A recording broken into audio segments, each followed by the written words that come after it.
for these two teams, playoffs can begin on Wednesday, maybe Saturday, but tonight, gorgeous evening in Orange County, California. Irvine playing host as Orange County Soccer Club tries to improve their fate in the playoff picture against the Fresno FC side locked into the number 3 seed. Joined by Gary Bailey, Mike Watts on hand. Here are how the standings look right now. And if you think about it, Real Monarchs are out of reach. So for Orange County now, just try and stay in the 5, right? Yeah, absolutely. You want to do that. Plus, you want to end the season on a positive note. Both sides do. Both sides want to win. Both sides want to go into the playoffs with a confident outfit. And Fresno are the ones that are actually struggling more than Orange County. Orange County have been in unbelievable form.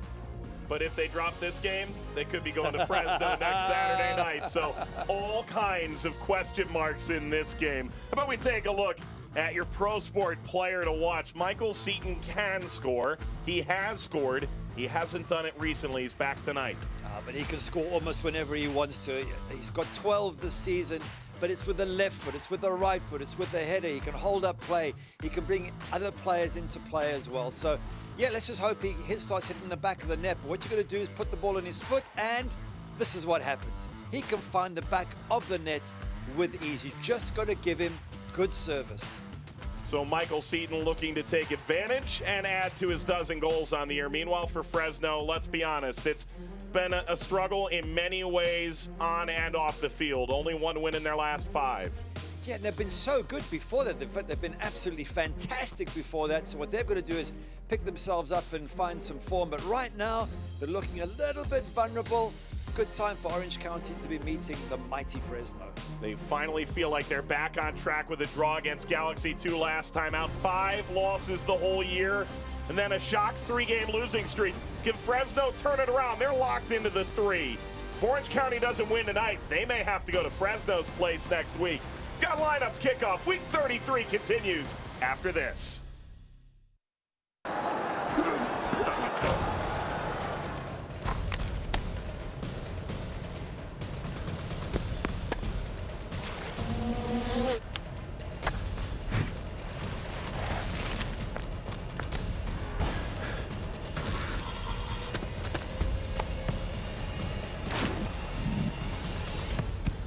At Hoag Orthopedic Institute, there is no one better at getting you back to you.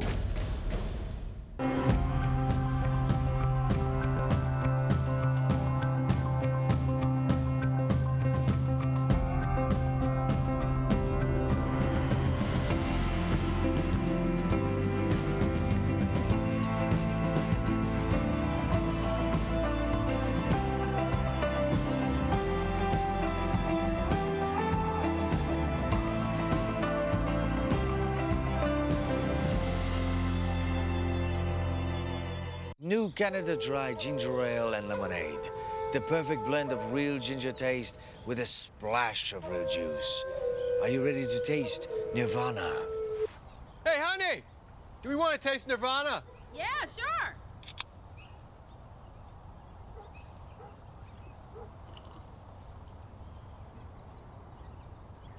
How long have you been sitting in my yard?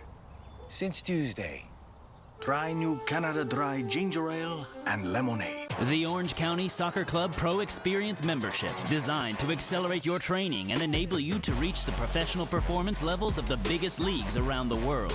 Membership includes free tickets to 7 home matches, training sessions with coaches and technical director Franz Hoek, live events with leading soccer minds like Brad Friedel, Raphael Wicki, and Keisuke Honda, and many additional benefits. Go to orangecountysoccer.com/pro experience.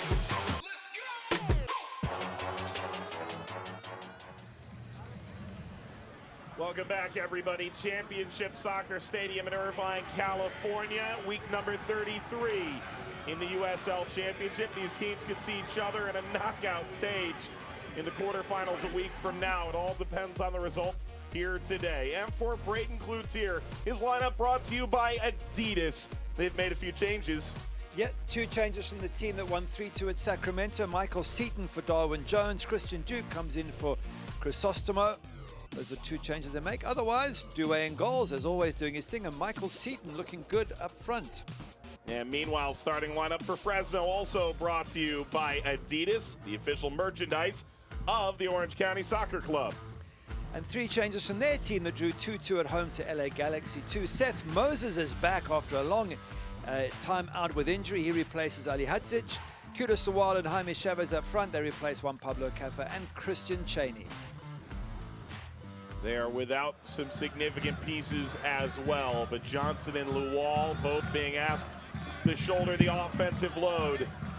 Vinicius looking on in what for both teams amounts to their regular season finale. For Fresno, 4 winless. For Orange County, it's been a little inconsistent, but they've turned their season entirely on its head midway through and have locked up a playoff position. Referee checks his watch. Here we go in Orange County from Irvine. It's Orange County Soccer Club and Fresno FC. This is a big match for both sides. You want to get into the playoffs on the right form, with the right attitude, the right feeling in the locker room. You know, a bad game today for either side, and then there's question marks, and for Fresno already, there's quite a few question marks after a really bad run. So unlike them. 1 point from the last 12 after an incredible run before that. Orange County, having said that, they're in unbelievable form. 8 wins from the last 10, 5 clean sheets. That's a perfect form to go into the playoffs with. Time for the Hoag Orthopedic Institute injury report. Trotter remains out. Basulovic out. Jackson has actually flown to Brazil. The shoulder injury, his season is over.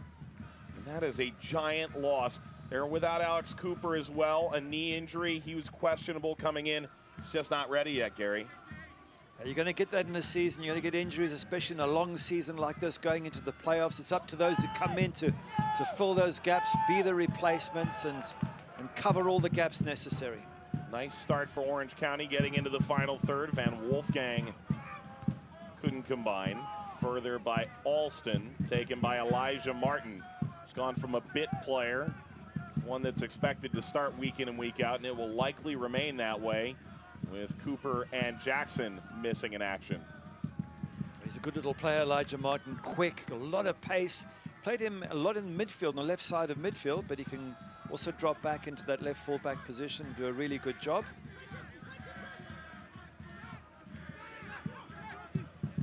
Loading up again, this time through Alston.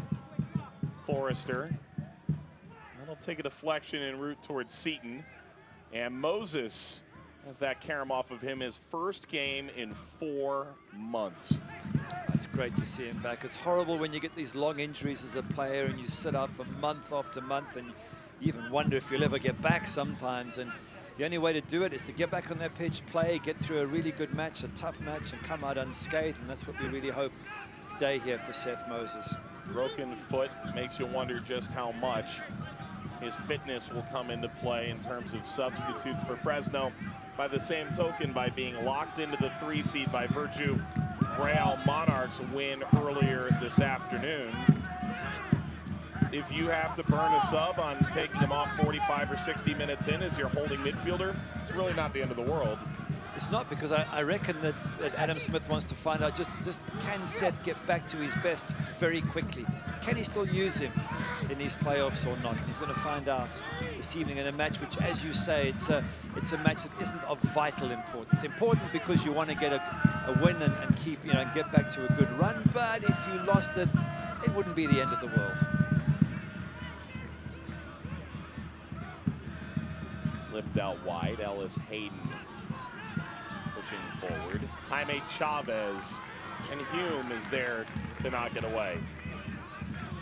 Jaime Chavez is a crucial player for Fresno. Scored plenty of goals this season, 12 in total. Find his way back in the team. He's given a bit of a rest, and I think he's, hopefully from a Fresno point of view, ready to get back in time for the playoffs. Seton sends it back, and it's into the county line coalition end. A couple of losses for Orange County recently came with a toothless attack. It's been a month since Michael Seton has scored. County has picked up some significant wins during that time, though. It's pretty amazing when you think about it. This is an Orange County team that was in 14th place not too long ago, what, 2.5 months ago, to get up to the 4th or 5th position at the time. That's exactly what the coach was hoping for. Braden Cloutier said 4th or 5th is a good goal. You win this game, you're in 5th. It's been a brilliant response. And if you're looking for an informed team coming into the playoffs, a team that's in better form than Fresno, who are above them, a team that's in better form than Phoenix Rising, can I just add, that team is Orange County. That's all that counts in the playoffs. It's just, you know, getting your form right, getting a little bit of luck on the day, getting the results. And nobody asked where did you finish in regular season, they asked did you win the playoffs. County trotting into the final third. Boy, the wall sent that the wrong way. It was a good effort, wasn't it? I'm almost concerned that was a deliberate back pass. I'm just pleased that the Cochran was on his goal line, because it would have gone over his head. That would have been goal of the season. CJ's just there, sees it nice and clearly, pulls that one out of the night sky, but yeah. Not a bad effort. Goals that way. Judas Lawal, maybe a bit disoriented.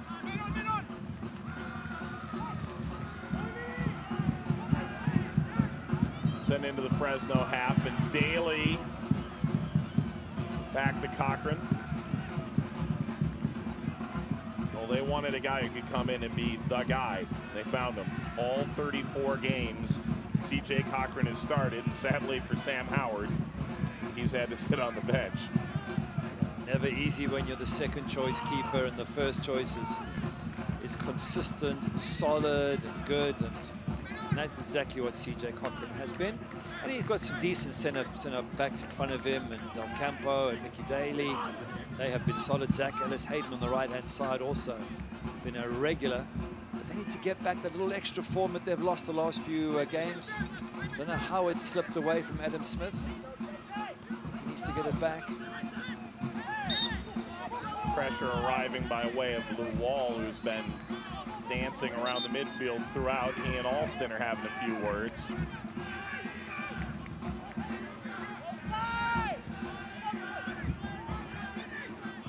Wall's going to talk himself right into the referee's book 10 minutes in. Header snap back. He thought he had a little help behind him. Didn't arrive from Vinicius.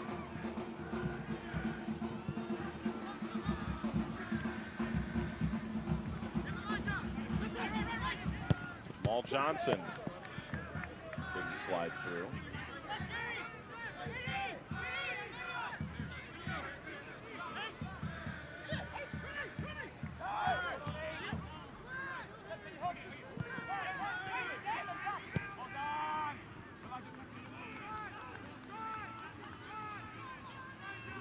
Zach Ellis-Hayden, crucial player from down that right-hand side. He's their overlap king. There he goes right now. And if they can feed him the ball, he gets a lot of service in that box. Nice idea from Kurimoto. Chavez has gotten in behind. Due slipped and fell, trying to recover. And Fresno able to keep it in front of them. Johnson from Moses. Johnson, early ball. That gets lofted away, and Orange County a bit on their heels. It's a good test for Orange County. They've had such a wonderful run in these last 10 matches. This will test them tonight, and also gets him in the right frame of mind as we see that Zach Ellis-Hayden just flicking that ball on. Turn, keeper can't get there, and they just managed to clear it OC, but this is like a playoff game, isn't it? Two top sides, and it's a good test for both of them as they go into the playoffs. Michael Orozco was the one who slid down, prevented any further trouble. Jamal Johnson.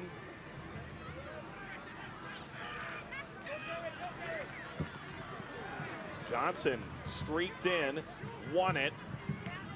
Early cross, Yao trying a second time. Another corner for Fresno FC. Good early pressure from the visitors, hunting around the box. Yao big and strong, winning that ball and trying to get balls into the box. Some pressure for Frederick Due, who's been in excellent form, made some crucial saves, and Coach Braden Cloutier talking him up and saying how important the signing has been. Ball Bouncing down inside the 18, and that clearance will head toward Braden Cloutier himself. Braden his second year at the helm for Orange County. He got in contact with Jimmy Nielsen. He praised the scouting staff for trying to find another experienced goalkeeper. Previous plan didn't really work out. Frederick Douay was wasting away in Hartford as Cody Crawford come into the equation there. Jimmy Nielsen said, I think you might have one of the best goalkeepers USL Championship. Make no mistake, Jimmy Nielsen has every right to say that. Orange County feels like that is absolutely accurate. They've also got Oren Cervantes, the U17 USA player, who's a wonderful, wonderful talent. A little bit inexperienced to be a regular for OC at this stage, but he could be the future of the club. And well done to them for developing players that can make the national team. He's in camp in Holland, and that was part of the reason they went after Douay in the first place. Great for Cervantes to get that opportunity, time to shine in the sun, but you want a veteran in the playoffs, and in the meantime, Cervantes won youth national team call-up.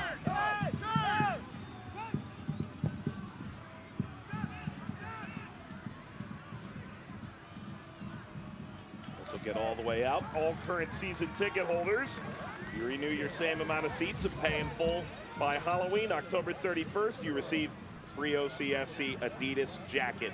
First-time season ticket buyers have the chance to get all home playoff games for free by placing a deposit of $50 per seat today to reserve your seats now. Call 949-647-GOAL. As of now, Orange County will happily play on the road against Real Monarchs in the first round. But if they lose, they may find themselves at home on Wednesday. Coming off his line, TJ Cochran, enough to wrest that ball away from Seton. And again, we spoke about it before the match, how strong Seton is as a runner with the ball at his feet. Look at this, the power, the strength, direct, gets into the box there, slows down and increases again. Only the keeper comes out and makes a really good and brave save at his feet. Michael Seton has come in with the appropriate amount of excitement. OCSC corner kick fueled by Shell Fuel Rewards. Text now 83835. Download the app, begin saving on fuel. Lual. Boy, Lual doesn't want to make a mess of that. Chavez.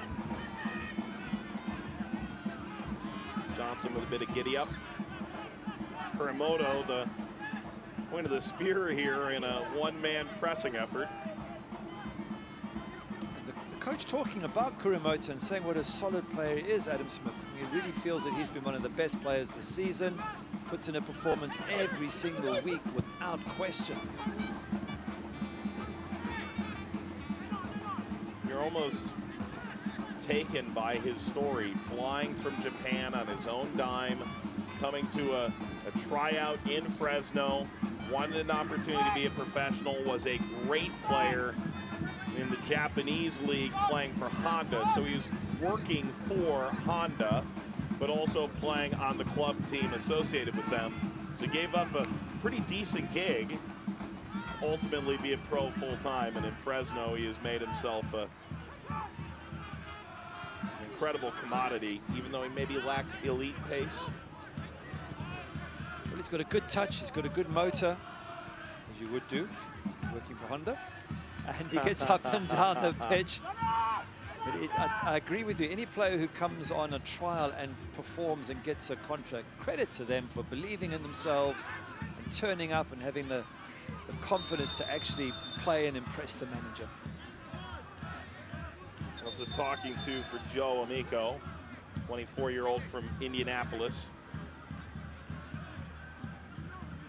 Be very surprised if this is a nasty match tonight. I think this is a little bit of bad timing. There wasn't a follow through. His hands go straight up. Neither team has to win this. It's not a playoff match as yet.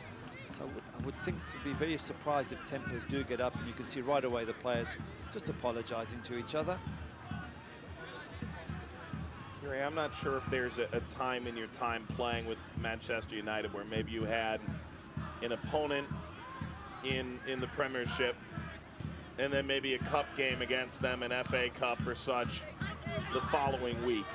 But that's the potential right here, that the regular season ends in a way that these two teams play again. I just wonder how much that plays into the mentality on either side, with just how much you're willing to throw at one another on set pieces in terms of tactical wrinkles. That's a good question, and there isn't an easy answer to it. I have been in that situation, and you don't put 100% into these games. You put a lot of effort, sure, but you don't risk life and limb in this match. But when it comes to the cup game, that you do go flat out. That's why I don't expect any bad tackles here tonight. But should they meet again in a week's time, different story altogether. Then Gary is expecting a steel cage death match on the field. If it gets like that, absolutely. You do whatever you can to fluster the other team, and if that means getting a little bit physical and getting in their faces, and that's what you do. Spoken like a true goalkeeper, you get to stay. It's been cleated once upon a time, I would imagine. Just a few times. Yeah. Quarter hour in, and the referee laying down the rules of combat. Seton and Chavez are not all that friendly right now. Referee's going to have a little word. Just tell them what to do. It's so difficult at set pieces because who gets to stand where, and especially around the goalkeeper when you try and block the goalkeeper's path. What can you do? What can't you do? Can you lift your hands? You can't hold on to players, but you could certainly put an arm in front of them to restrict their movement. So it's always difficult for a referee. There's always pushing and shoving going on in almost every single set piece. And a few words between the players continues.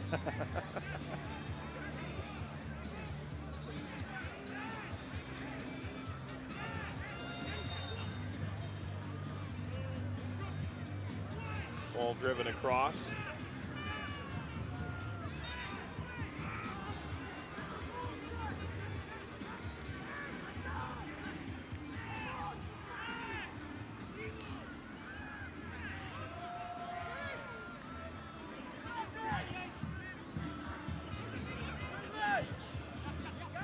Scores from around the championship. That Sacramento loss to Real Monarchs may have sealed Orange County's fate to go to Salt Lake City next week. Reno blowing out Tulsa. That ends Fresno's dream of finishing second.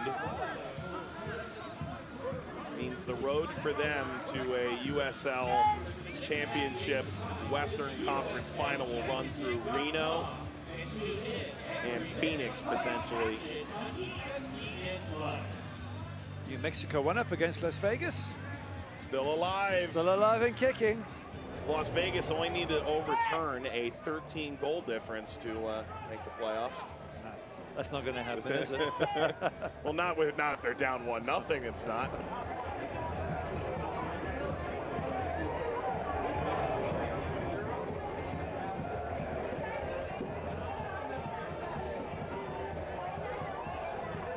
Played over to Martin, but he lost it. Gave it away cheaply. Run to Cochran.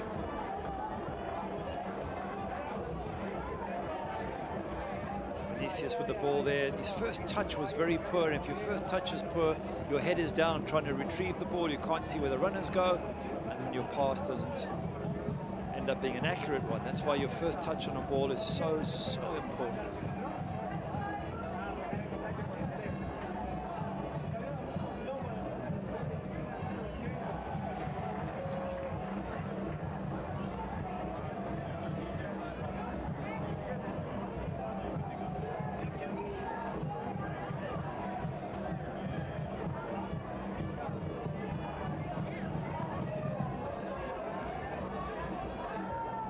Driven over toward Del Campo. He lifts it away.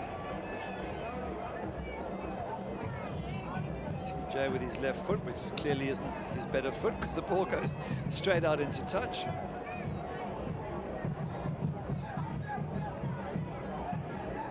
It's a bit of a festive vibe at the pitch here. Music in the background, drums are being played. But those two are unrelated. The drums aren't from the music. Are they not? I mean, there's two bands playing here. looking, it is a very, very busy day at Orange Gray Park. Baseball and softball, and obviously OCSC playing. There's a DJ in the building. Festive indeed. Why wouldn't there be? Orange County have been in such fantastic form. Everyone's excited for the playoffs coming up, and they've got the visit of Fresno, who have been wonderful this season. And as you say, the two might meet next weekend, so every reason for excitement in the stadium tonight. As far as to estimate, this could be one of the better crowds for Orange County this year. The stand there on the left-hand side is looking fairly full.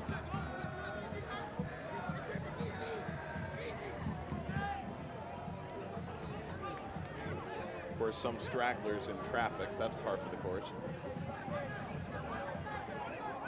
20 minutes gone. Fresno's locked into the 3. Orange County is watching matches around them right now in the championship. See precisely what they need. It has been a wild day, especially in the Eastern Conference. As it stands right now, New Mexico has moved above San Antonio and into the playoff picture. San Antonio level. New Mexico leads by a goal. That will put them in. Orange County remains in the 5 at this current 0-0 scoreline, as Galaxy 2 leads against El Paso. Well, you're right, it's given us great entertainment in both the East and the West. Luwal making a run. This is way too strong for him. It's a bad cross from Chavez. He knows it. He's just apologizing. You could see what he wanted to do. You could see Kudus at the far post. Try and just obviously put it on his head, but skies off the edge of his boot and out for a goal kick. Have a look at it again. Good use of his body. Chavez nice and strong, head up, sees him, and then just misconnects. Kudus has got his arms out saying, I was free, I was available. Just get it on my head.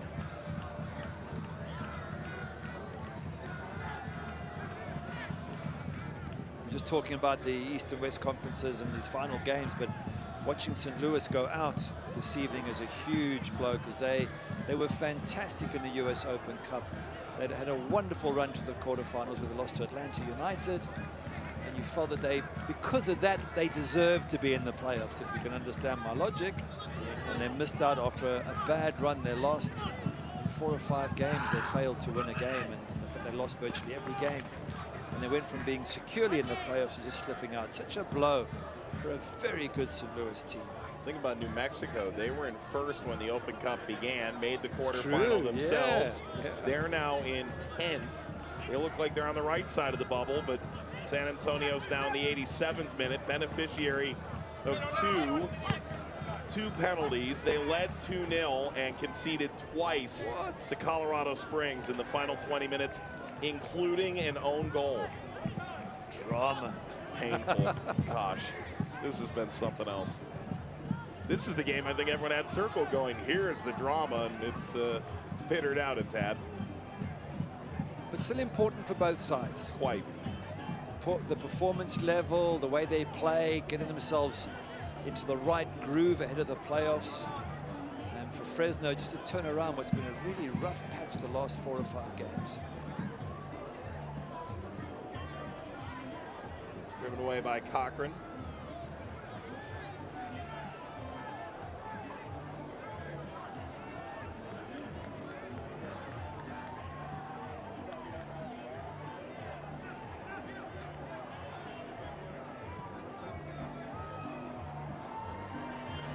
Played up the left-hand side and expertly kept in.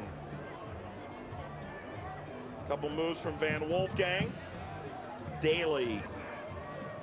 Johnson.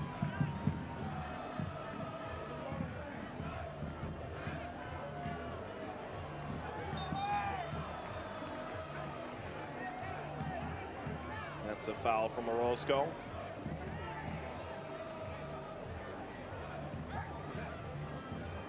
Check out new OCSC merchandise arrivals for 2019, including new authentic jerseys the players are wearing by Adidas at orangecountysoccer.com. Look at this run. Vinicius. Boy, that was well defended by Martin to close him off. Yeah, he pushed him wide and he got himself stuck in a corner, Vinicius, but he played himself back out of it, so credit to him. Seton struggling to maintain. Forrester. Alston. There's Orozco. I mean, we talk about young players coming up through Orange County. I mean, forget that. Orozco's been there, done that, won the T-shirt. 29 caps for the national team for the United States and coming back home. Absolutely, and Braden Cloutier talking about what a wonderful player he is to have around and how he calms everybody down. Seton took it away, whips this through. Whip is it's pretty much the explanation. He actually thundered that ball in. If you were thinking of heading it, you probably ducked to get out the way. Let's have a look at it again. It's more like a shot than a cross, but he does well here, Seton. Again, strong upper body power. Gets his head up, sees a couple of players in there, and thumps that across the face of the goal. Yeah, sends the decapitator.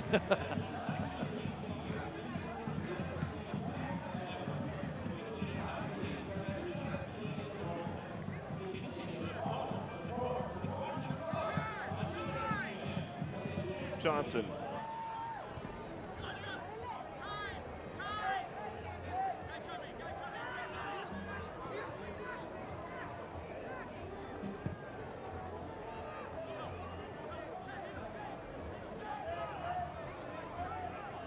Driving on. For doing there for the Foxes. And the sound man having his fun at their expense. It's, Ellis Hayden. Not his finest shot, I would suggest. That wasn't even close. That was just way over the crossbar, but let's just give him some credit for trying. I think he'll get some stick in the locker room though at halftime. What were you doing? Good hustling here from Fresno, just closing down.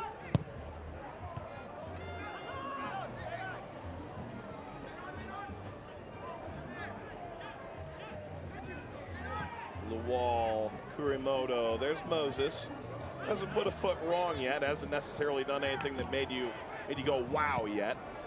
I think it's his strength in midfield, and they'll be looking at Adam Smith in particular. He's built so strong, he dominates, he wins the ball. Has he, has that broken foot bothered him? Is he able to get stuck in and win those 50-50s like he used to? Busy finding out as the match goes on. So far, he looks like he's in good form, Seth Moses. It's a nice ball for Yao on that wing that wasn't quite handled perfectly. Did his part. The wall backed his head into Orozco. Something else for Fresno to work towards this evening is a clean sheet. One in the last 16 matches, one clean sheet. When you go into playoffs, and this applies to Orange County as well, keeping a clean sheet is step number one, because then you've got a great chance of going through to the next round, of course. He's got to sneak a goal somewhere. And with one clean sheet in the last 16 for Fresno, it's going to be very worrying for their management team. You don't want to be conceding goals in a playoff, otherwise it means you have to score a whole ton of them, and that's not always possible against other good teams.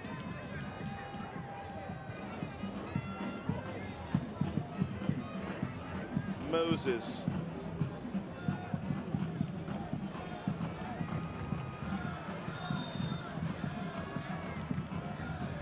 It'll be with Fresno. Seton involved there, tracking back. There are a fair number of the Fire Squad Fresno supporters that have made their way down the coast and into Orange County. Without digging too deep in their situation. It's been a difficult month, I think, for Adam Smith to get everybody their head on straight. But I think he made a really poignant point to us in describing the motivation. As Douay, blow by. So long, the wall. Yeah. Send a postcard. Yeah, it's great when it works. But Adam Smith told us you could be a pro for 10 years and never be in the scenario you're in right now. So play like it. Be professionals in that moment. 100%. You're a professional in any moment. Oh, yellow card for Kudus for lunging in. But yeah, as a professional, you've got to take every chance that comes your way to get some glory. And it's waiting for Fresno, and it's waiting for Kudus Lawal if he can keep himself on the pitch. Oh, he slipped, and that's what he's saying. And to be fair to him, he did slip. So that's not worthy of a yellow, ref. Come on.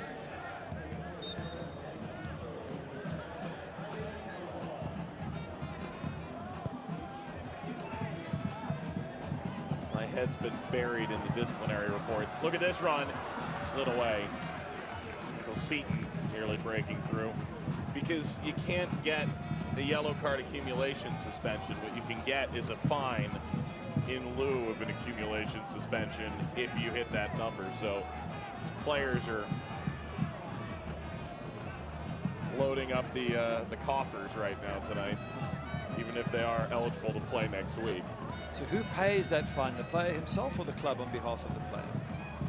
I mean, if it were me, and clearly it's not, I would be much more likely to have yellow cards on my resume if the club was paying for it. Which means the club won't play for it because they don't want the player to Right. get the yellow cards. And the players don't get paid that much, so they're not going to want to get a yellow card. Chip forward, and out is Cochran to snag it. Cochran doing a barrel roll. And then the foul from Orozco. Good throw out from the keeper to Jaime Chavez. He wins the free kick. Take it nice and short. You can join this festive atmosphere because OCSE group tickets are a great way to enjoy an evening of soccer with your community. You can save up to 50% off single game prices. You schedule a group of 10 or more. Ask about game experiences, group leader incentives, OrangeCountySoccer.com.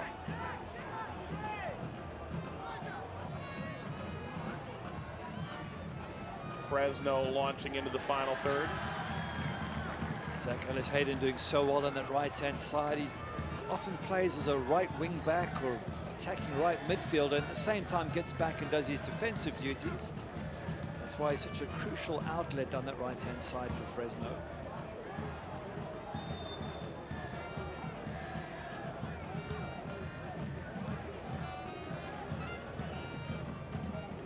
Yeah, there's your music. It's my or some of bugler. it. That's my man. Now you got to find the drummer and the DJ. And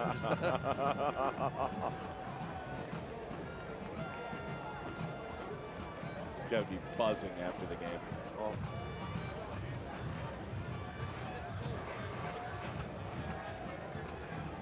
This could be a dangerous free kick out wide.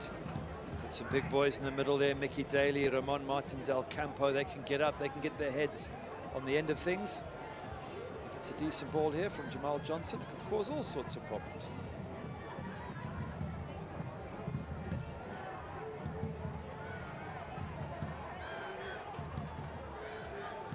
Boy, oh boy, the drama for the bottom two spots in the playoffs. Ball line across toward Daly, punched away by Douay. Wow, oh wow, things have taken a turn. It's a good punch from the goalkeeper. He's made a massive difference, hasn't he? Comes out and dominates that set piece and punches that ball clear.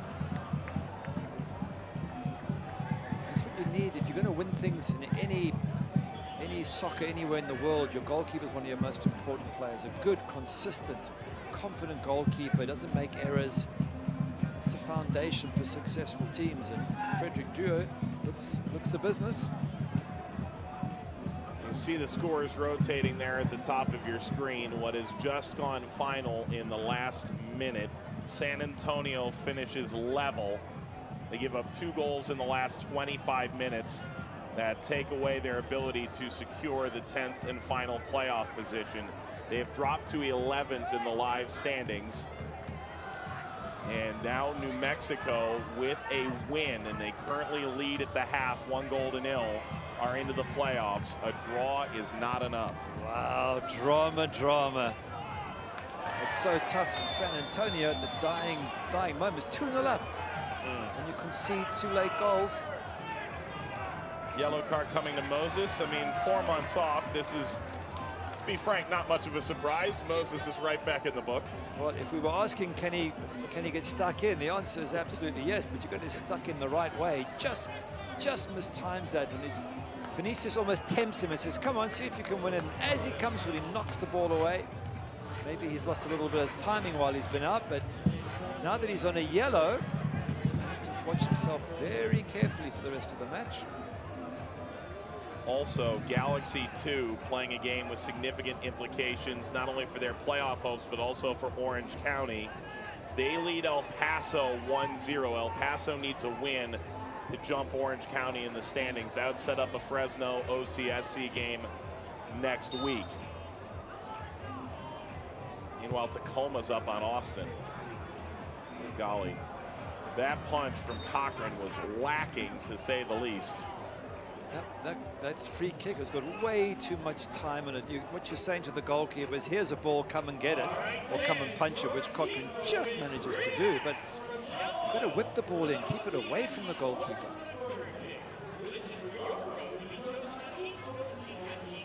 Look at it again. Well, you can't see the flight of it, but it's dropping down. It gives the keeper so much time. In the end, he's almost got too much time, and he mispunches it. Well, that ball gets away from the line. It's still an attack on through Aiden Quinn. Circles back, curled cross from Van Wolfgang. Taken up by Christian Duke. And crossed again, header toward the line! Saved by Daly, denies Seton. That's a great recovery there from Daly. Seton gets up brilliantly. The goalkeeper, CJ Cochran, has come and got nowhere near the ball. Goalkeeping error. Seton wins the header. Daly acrobatically clears that ball off the line just as it's about to cross into the back of the net. Fresno very lucky to avoid conceding there. Seton, as Orange County's wave continues to grow. And Martin puts it out for a corner. That's the way Orange County described this recent run. A wave. Another look at this.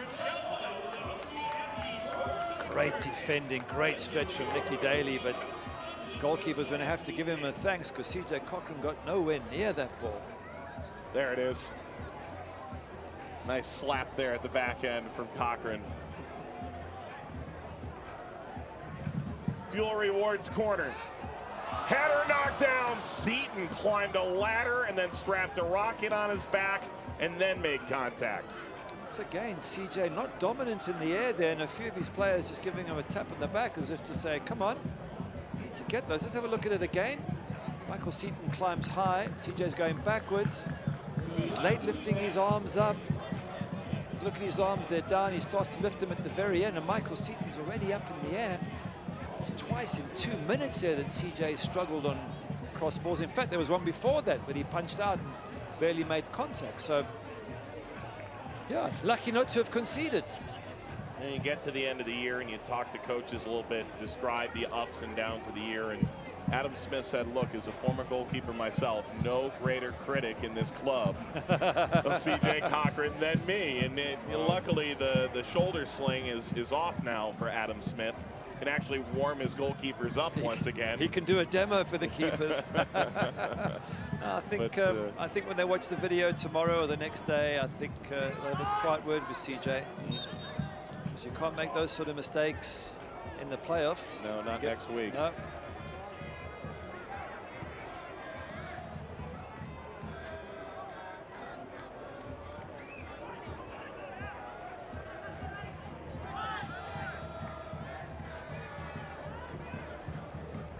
An exciting half. I mean, yes, there's no goals, but there's been chances and good play and quality from both sides, commitment, and some balls in the box from set pieces and crosses that have caused a few problems. So certainly enjoyed this, but at the same time I think the crowd would like a goal, preferably from the home side as far as the crowd are concerned. Moses, that made its way across. Chavez. I was interested to see how this front two would work together, Chavez and Lawal, and it seems like neither are necessarily playing as true target men or true, leave it out in front of them and let them run onto it. It's not really quite their skill set. And yet they're a good combination because they're both goal scorers. 22 goals between them. There are other options like Christian Cheney, who himself has only got, well, he's got 4 goals in 18, so not quite the same goal scorer. I think what Adam's hoping is that the two of them up front, Kudus and Jaime, will get the goals between them somehow.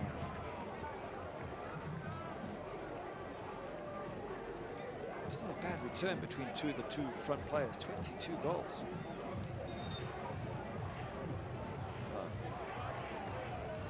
When you consider Lawal came in after last year, scored against Club Leon in Mexico in a friendly at Chuck Chansey Park, signed a pretty small deal financially by Adam Smith's own admission, and then goes on a goal-scoring binge. Jaime Chavez being the new striker that they brought in to ultimately replace a significant piece of their team from a year ago who left for Europe. Pretty incredible what they've done together. It's been a fantastic Fresno performance all season, no question about that. But then, to be fair, Orange County last season were amazing, and towards the end of this season have been amazing again. So I think there's two clubs who've really managed themselves well, have got the results, have got the performances, and I think we're seeing tonight that two teams that must cancel each other out. They're both very, very good in defense, very good in attack, and at this stage haven't been able to separate them. Well, set pieces for Fresno, very good this year. They are. They've got an amazing, amazing record. Or 25 goals of their 58 have come from set pieces. That's 43% from free kicks, corners, penalties. Angel Moreno coming up with a good stat there. I think he'd like a second try at this, if we're being honest. A card going in there for pushing and shoving on Daly.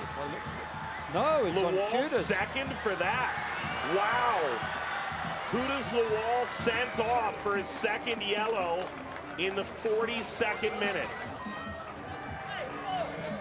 Unless he threw a punch, that's very harsh, especially when you know it's a second yellow. Adam's looking for an explanation. We did say when Kudus got the first one that was an unlucky slip. He shouldn't have. I thought it was a bit harsh to give him the yellow when he slipped, but he's upset. Probably feels he doesn't deserve it. It's wrong, and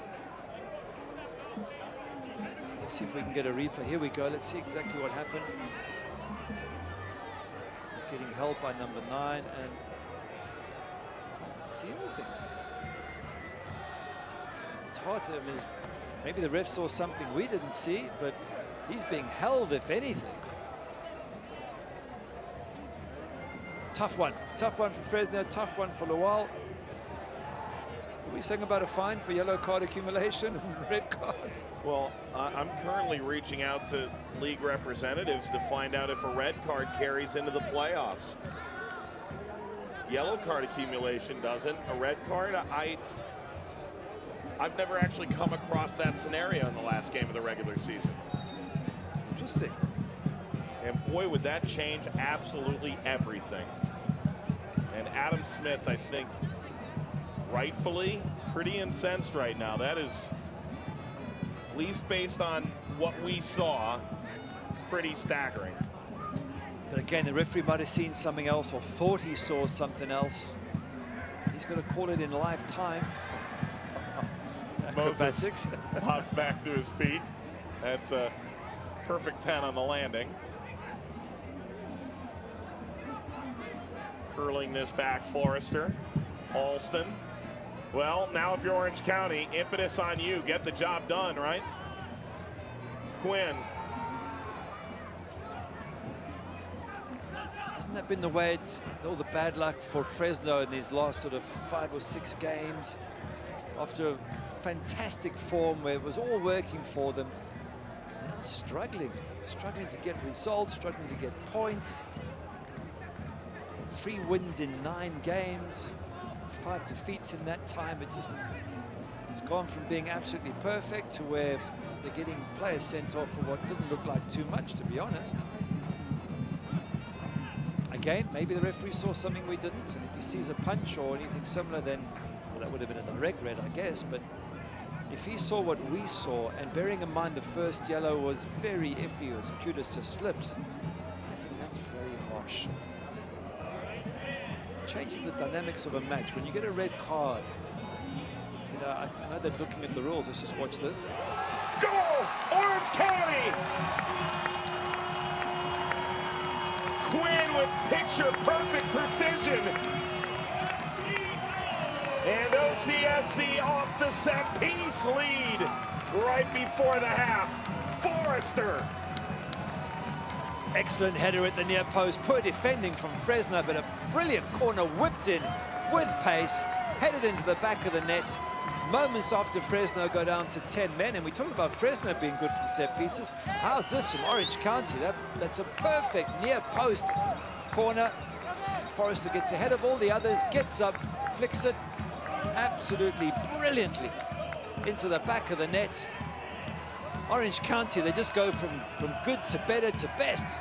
They're in unbelievable form at the moment. Forrester's third. 45th minute.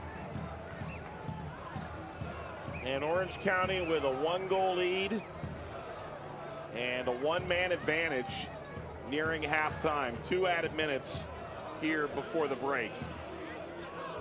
And that wasn't just a lucky corner. That wasn't just whipped in and hope for the best. Harry Forrester's made a run to the near post. They've kept bodies out, and he's made a late run to avoid being picked up. He's got in front of all the defenders. The ball in has been absolutely perfect from Quinn, and his head has been brilliant. A well-worked free kick is delivered. The vital goal for Orange County. Alston dumps off some of the tape he had. A league spokesman tells me now red card suspensions do carry to the playoffs, and while I imagine Kudus Lawal's upcoming suspension will almost assuredly see its day in court in front of the disciplinary committee, his very ability to play is now in question for Fresno in the first round of the playoffs next Saturday. That's a tough break for him. Oh, keeper just coming out, CJ Cochran. They weren't taking any chances. Ramon Martin Del Campo just sticking that out of touch. But that would be, it's such a blow for Kudus Lawal. If he'd had his boot up, if it was a late tackle, if he'd swung a punch, I get it. But neither of those seemed worthy of a yellow. Again, from what we could see, and again, the referee might see it, have seen something different, but I saw him being pulled more than him doing anything. But anyway, it's been done. Let's just get used to it and hope Fresno win the playoff match. They can play in the next match after that. Quite a good idea if you're a Fox's fan, or Kudus Lawal for that matter. Bouncing ball in front. There's Cochran. And Fresno is staring down that ugly number going into the break. 0-5-2 when they trail at halftime. They concede by way of a set piece. Quinn to Forrester. And Orange County looks in position to grab hold of the number 5 seed. They certainly do. Great goal, Harry Forrester. Good run to the near post. Great flick on. They're 1-0 up. They've got the extra man. They're at home with this wonderful crowd. You would expect Orange County to go on and build from here. Well, this crowd, you said it, they just wanted a goal, and they wanted it from their home side. And yes, they got it. It's a little bit of a learning experience.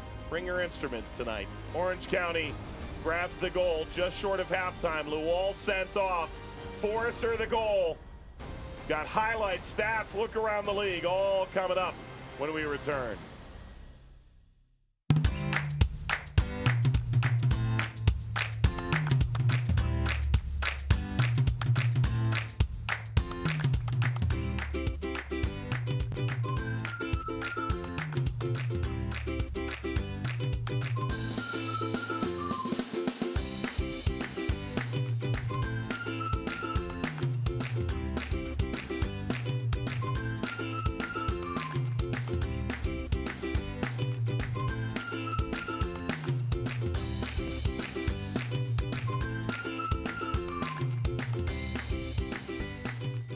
What makes my famous brisket, chicken marinade, and punch so good? A lemon lime secret ingredient I'm never going to tell. 7 Up. Who's hungry? Do more with 7. The Orange County Soccer Club Pro Experience membership, designed to accelerate your training and enable you to reach the professional performance levels of the biggest leagues around the world.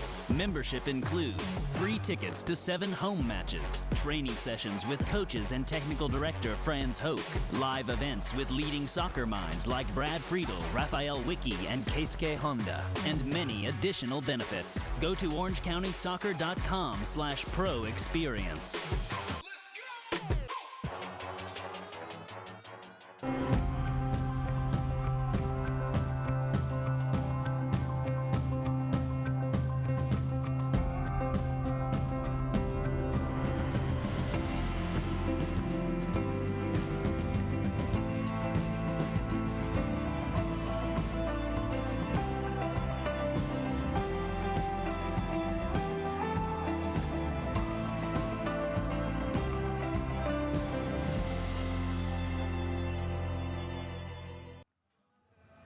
Welcome back, folks. There is still smoke billowing here after Orange County grabs the lead right before the halftime break over Fresno with Gary Bailey, Mike Watts. This result would make sure that we don't see this matchup in the first round of the playoffs. As for Orange County, coming into this night, they could have finished as high as 4th, but that was stripped away from them. So this going into the late games, Orange County can finish as low as 7, but the way the result's going right now, it doesn't look like that'll be the case. It looks like they're going to keep that 5th spot.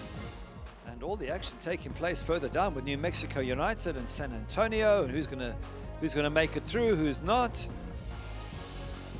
Austin is down right now. They are the one that could force Orange County into the play-in game. Sacramento already done. Sacramento, as of now, looks like a 7 seed.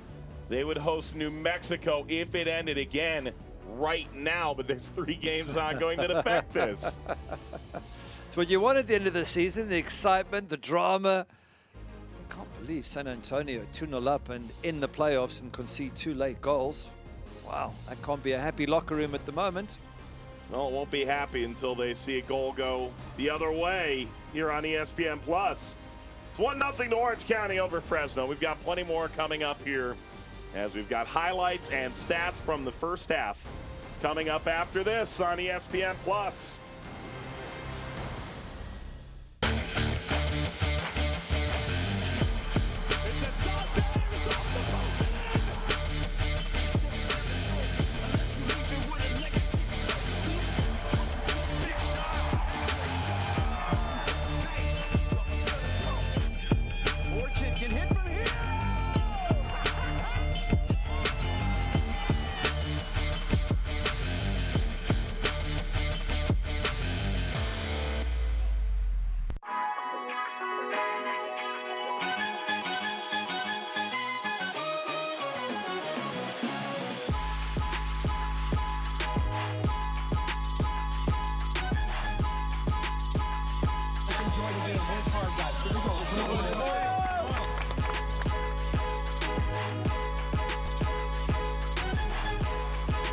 What this club is trying to do is offer a real sense of community. But it's all about the process. Make sure you're doing the little things right. They have a really strong locker room, and everybody really wants to do well for the club. Good afternoon, faithful. This is a big day. This is a big deal for us. This is a win for the community.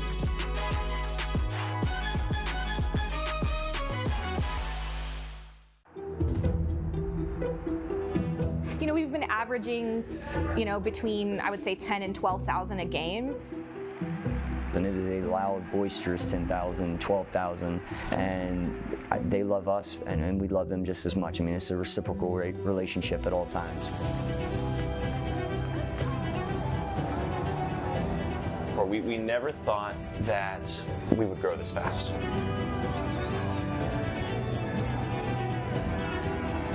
I have to pinch myself because, it sometimes seems too good to be true, but it's not. It's been pretty unbelievable, and it's been done better than I ever could have dreamt of, to be honest.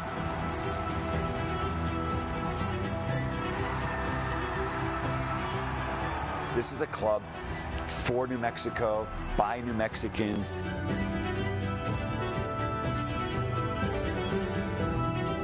And I don't think that we're done yet. It's just getting started.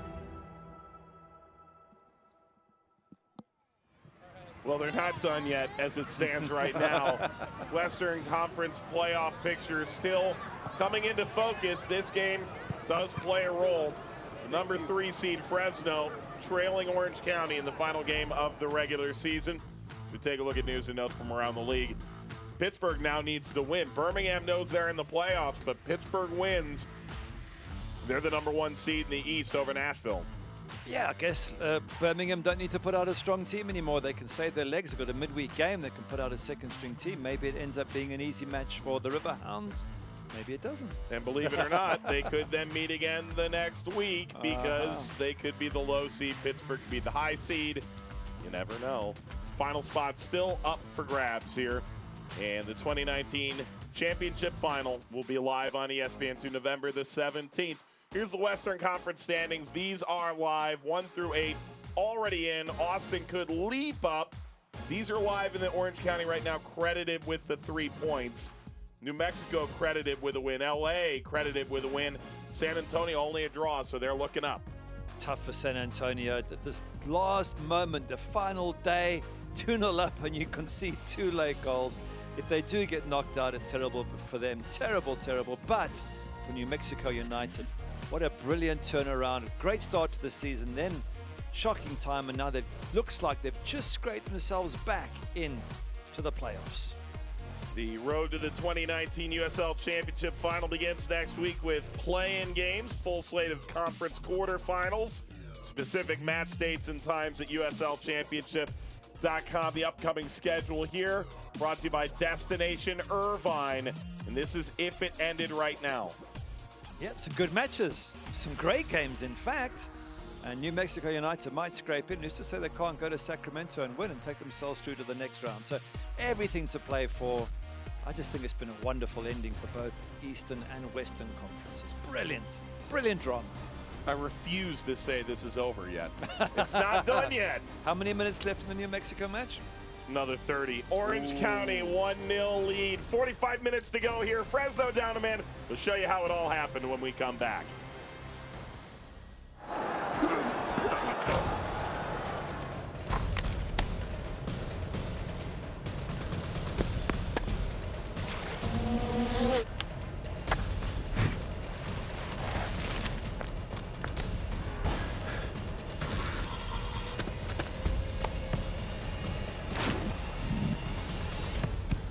At Hoag Orthopedic Institute, there is no one better at getting you back to you.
Fill up for the chance to win free fuel for a year. That's one of thousands of prizes in the Shell Great Gas Giveaway. Fuel Rewards members are automatically entered when they fill up at Shell. What makes my famous brisket, chicken marinade, and punch so good? A lemon lime secret ingredient I'm never going to tell. 7 Up. Who's hungry? Do more with 7. Welcome back to Irvine. Orange County ahead of Fresno 1-0. They've got a lead, and they've got a man advantage. 45 minutes down. Let's show you how it all happened. Tonight's highlights are brought to you by 7 Up. Do more with 7 Up. From the opening whistle, two teams both guaranteed playoff positions. Where would they land? Fresno getting into the final third first. Chavez doing really well here. Tries to get the ball across to Kudos a while, but it gets cleared. Good flick on from Zach Ellis-Hayden. Jaime Chavez does really well. Good clearance there from Michael Orozco. Former U.S. international stepping in. Meanwhile, Michael Seton has come back with his hair on fire. He has been outstanding.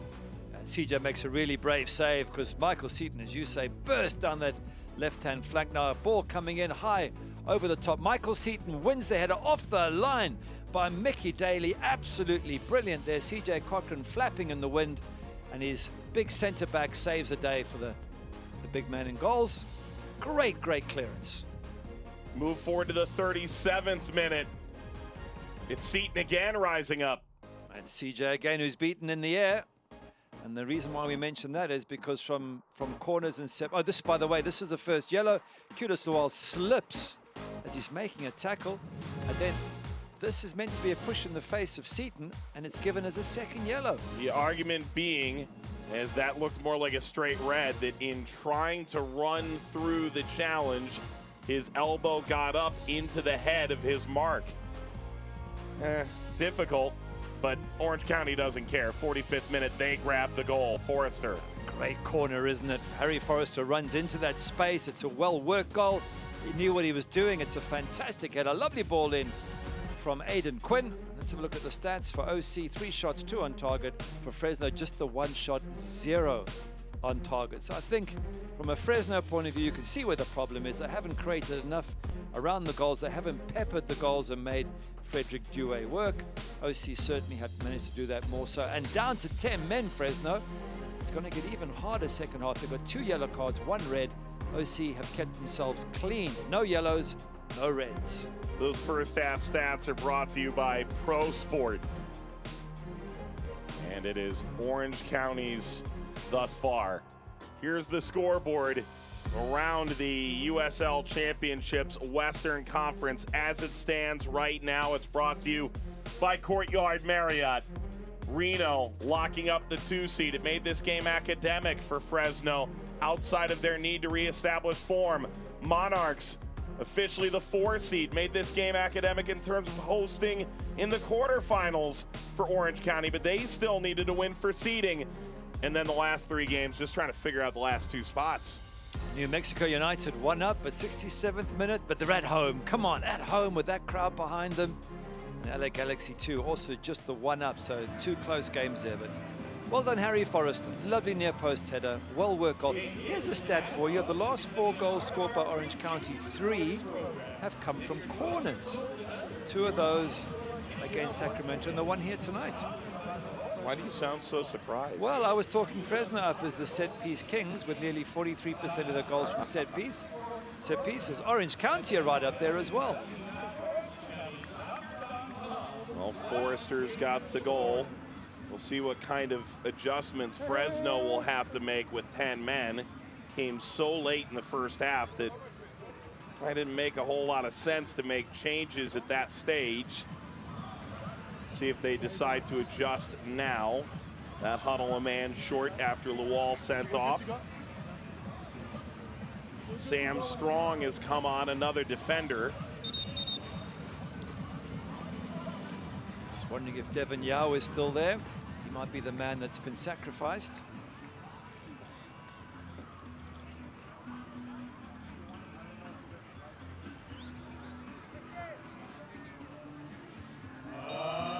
On to the second half we go. Orange County trying to seal the deal. Grab the number 5 seed with both hands and punch their ticket to Salt Lake City for next Saturday. Player substitutions brought to you by Big Ones Inc. Devon Yao out, Sam Strong in. The problem for Devon Yao last week looked like a groin. In reality, a chiropractor came in. There was a nerve that was being pinched, and like a miracle worker, the chiropractor came in, fixed the problem, and Yao good enough to go 45 minutes. After all that hard work, it's Kudos Lawal's red card that means that Devon Yao can't play the 90 minutes. So, But Sam Strong coming in as a centre-back. Will they go 3 at the back with Ramon Martin Del Campo and Mickey Daly and Sam Strong? And Elijah Martin and Zach Ellis-Hayden as wing-backs. We'll wait and see how it all shapes out, but that's one of the options they have.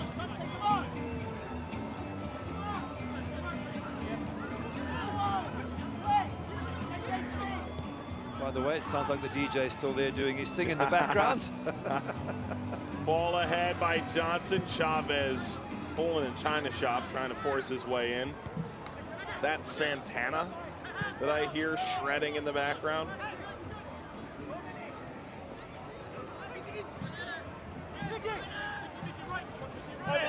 Van Wolfgang sent it to the wrong side of Christian Duke. It's amazing how Duke's return, coinciding with some other players finally getting healthy, the addition of Orozco, the addition of Dewey, the leadership for Orange County on the field, spurring that turnaround in August. They had 6 straight wins at one point. Well, you mentioned some vital players, Christian Duke obviously being one of them. Michael Orozco with all his experience. And from a goalkeeping point of view, Frederick Dewey, absolutely fantastic purchase to get him. And if you look at the playoffs coming up, the coach says, Bretton Cloutier says, they're better placed than they were last year. Now, last year they won the title in the West. But he says they're better placed because they have more experienced players, players who went through the process last season anyway.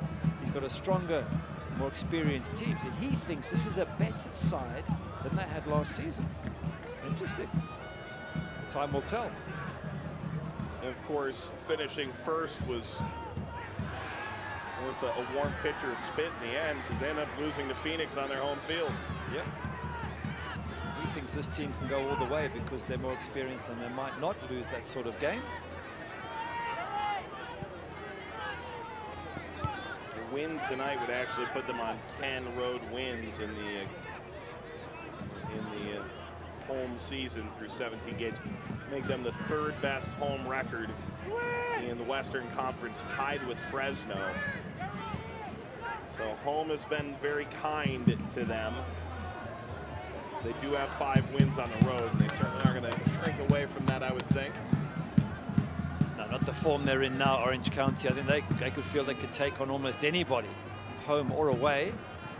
Maybe they wouldn't want to take on Phoenix Rising just yet, but other than that, they'll feel very confident. It's all about the form at the right time, as people have often said about playoffs. And the most informed team in the West right now is Orange County. Well, Johnson's frustration starting to bubble up.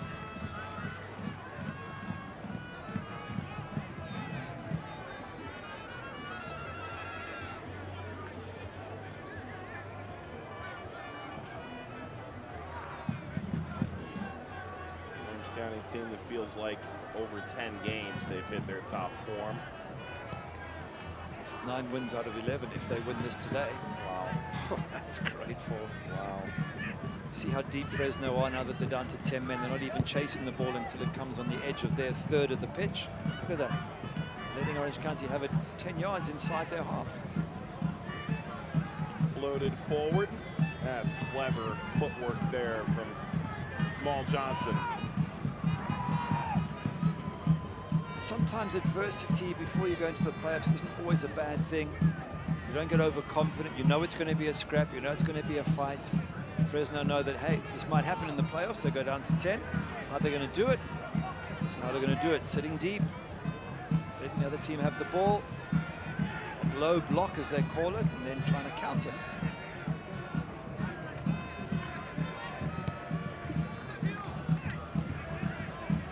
That might be a good way to try and neutralize. Now they are down to 10. It changes things, but maybe neutralize Michael Seton a bit better. I think you can neutralize any attack by the low block. It's just difficult for you then to attack. You've got to have pacey players up front so you can defend in numbers, knock a long ball and ask a quick attacker to try and get on the end of it. I don't think Fresno have that. Not anymore now that Kudos is off. They've got Jaime Chavez up front, but he's not a speed merchant. It's a difficult system to play with the players they have. But we were talking recently about Real Monarchs winning at Phoenix Rising. And that's how they did it. They sat in a low block and they counter-attacked Phoenix Rising, and they gave the rest of the USL the blueprint as to how to beat the team of the season. Kurimoto tossed off the ball. That is terrific strength, physicality. Johnson went streaking in, couldn't win it away from Forrester.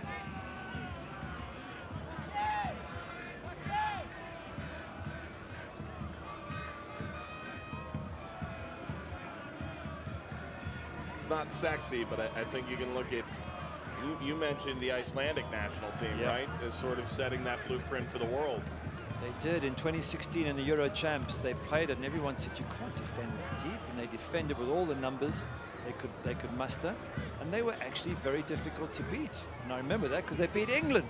and then one by one, teams that were struggling, who clearly weren't as good as the teams they were playing, dropped into this very low block, defending only the final third. And they also showed that it's a very difficult system to break down, and it's a system that Real Monarchs used against Phoenix Rising, and it worked for them. Look at that, look at they're allowing the orange shirts to have it halfway inside their box. Seton. Slide there by Del Campo. Ellis Hayden tucking inside. It'll come away to Aiden Quinn. Duke. See, if you're Orange County now, there's too many white shirts in the middle of the park. So the only way to really play against a low block is to get the ball wide, get width, and get in crosses. That's what they're trying to do now. Even there, even on the flanks, there isn't much space. Joe Amico. Cutting across. Duke unimpeded. Now run off by Kurimoto. Duke goes down, free kick. This is inches outside the penalty area. Good turn from Duke there, lovely little ball in, but brilliant turn. And he was into the box and about to cause all sorts of problems. In the end, probably a good foul to give away, as long as it's outside the box.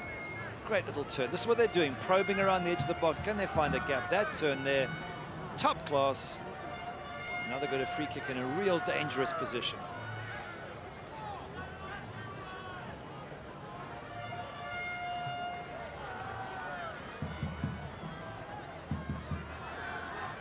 Cochran will set the wall.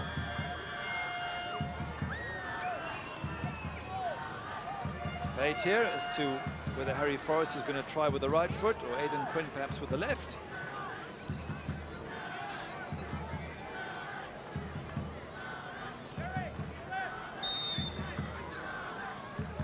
The debate's over.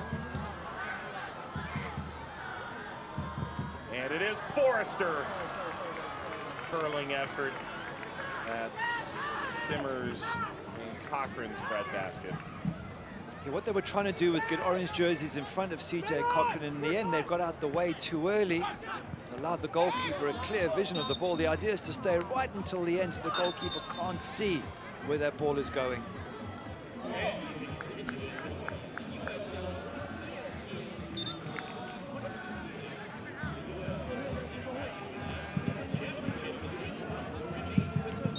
Current season ticket holders for Orange County Soccer Club renew the same amount of tickets. Pay in full October 31st. You receive a free OCSC Adidas jacket. First-time season ticket buyers have the chance to get all the home playoff games for free by placing a deposit of $50 per seat today. Reserve your tickets now. Call at 949-647-GOAL.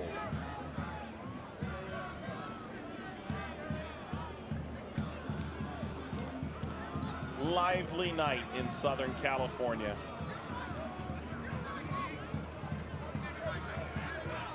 Just patience for Orange County. They've got to keep probing. Obviously don't get dispossessed by Jaime Chavez, but he's on his own up front there, and it's hard work for the big number 9. As far as Orange County is concerned, you just keep looking for little gaps, little chinks in the armor of Fresno's defense. You're one up anyway, so there's no real rush. You know they're getting tired because they've only got 10 men, Fresno, so they're having to run those extra yards.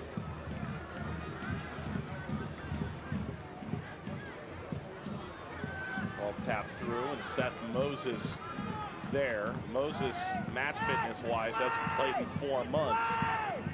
Do wonder whether he can go the distance. It's not the sub you're looking to make down a goal, down a man. Maybe one that's necessary. You've got the likes of Juan Pablo Cafu who can come on and just control things with his lovely passing ability. And you've got Bustamante as well, and Ali Hadjic. So you've got all sorts of options on the bench if you're Adam Smith. And again, it's not a match you have to win. You want to win, of course. You want to play well, but now the fact you're down to 10 men, you can very easily sort of write that one off and say, well, what do you expect? We only had 10 men away. Informed side like Orange County. So I don't think there's any desperation in Fresno's play, and they're probably using this as a good example of sort of strengthening your mind. You're 1-0 down. How do you play these sort of matches if they happen in the playoffs? So it's not the end of the world. If this was the playoffs, it is. It'd be a different story. It is the end of the world. That world. Update elsewhere. Affects playoff picture and Orange County coming in a moment. Ball to the feet of Seton. Seton got the ball away right at Cochran. LA Galaxy 2's lead now doubled. They're up 2-0 against El Paso. Kamara and Zubac have scored there. That would secure a top 6 position for Orange County, which means they would avoid Wednesday night's play-in and immediately begin on the road. New Mexico still leads Las Vegas. That's in the 81st minute, and these results would leave San Antonio out. It's one thing being San Antonio and being out, but when you're 2-0 up in a match you have to win, and you concede 2 late goals, that's the sickener for San Antonio. I mean, you must be at 2-0 up at home. You're cruising, going, yeah, that's it, we're in the playoffs. Happy days, the fans are singing, the manager's smiling, and then bang, bang, 2-2, and you're out. It's tough being a pro footballer at times. And you see Tacoma's up on Austin. Austin would hold on to the 8th seed by virtue of the win tiebreaker against Galaxy 2. So they would host Galaxy if it ended right now. And it doesn't. All these games are on ESPN+. Believe it or not, we are the only game right now that Darren Powell isn't watching in his locker room with his boys from San Antonio.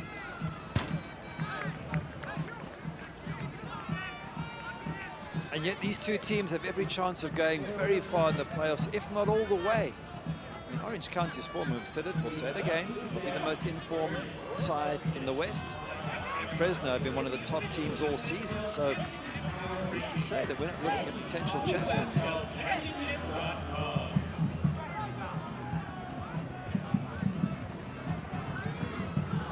You know, you look at where they were 3 months ago, and I don't know if you've ever seen the movie Vegas Vacation. No. No? That's, again, it's some of these cultural things don't. Are you going to do an impression for us again? Like you did last night? No. You know, there's a leak in the Hoover Dam, and they stuck gum in it. Try and plug the leak. That's how Braden Cloutier tried to explain what they were going through. Oh, it's a suspension issue. Oh, this visa didn't come through in time. That guy is suspended. National team call-up. I mean, it was just something every day. Somehow they've come through it. Seton did really well there.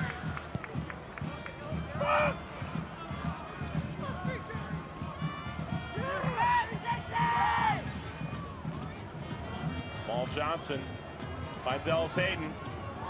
Ellis Hayden sends it forward. Ellis Hayden is still gesturing for a foul.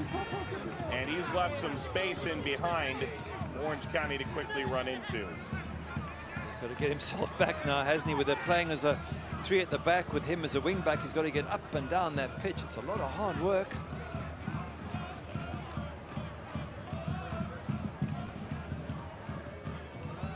Okay, low block, they just drop right back into the final third. Orange County wants it right there, they can have it.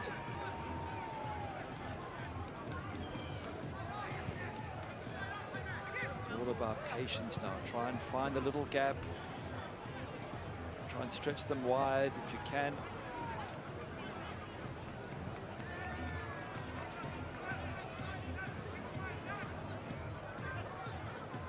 Walker Hume might be the solution. He's the one who created so much trouble against Sacramento with a header from the corner for 1 goal, and there was a long ball to Walker Hume for the second. I just wonder if Orange County has struggled, why they don't push him up front eventually. If you can't go through the middle and you can't go out wide, why not go over the top with your big man being Walker Hume? His brother is like equally sized and playing up front elsewhere. In Nashville a year ago. Crisostomo is set to come on for Orange County here. Player substitution brought to you by Big Ones Inc. Christian Duke, his regular season ends, 15 games, a little over 1,000 minutes. It's a year in which he himself dealt with injury, a freak injury in preseason. His brother Cameron, while he was laid out, signed a homegrown deal in Kansas City, which is where he initially led Swope Park Rangers to a USL Championship final in the early stage of his professional career. And on comes Crisostomo in his stead.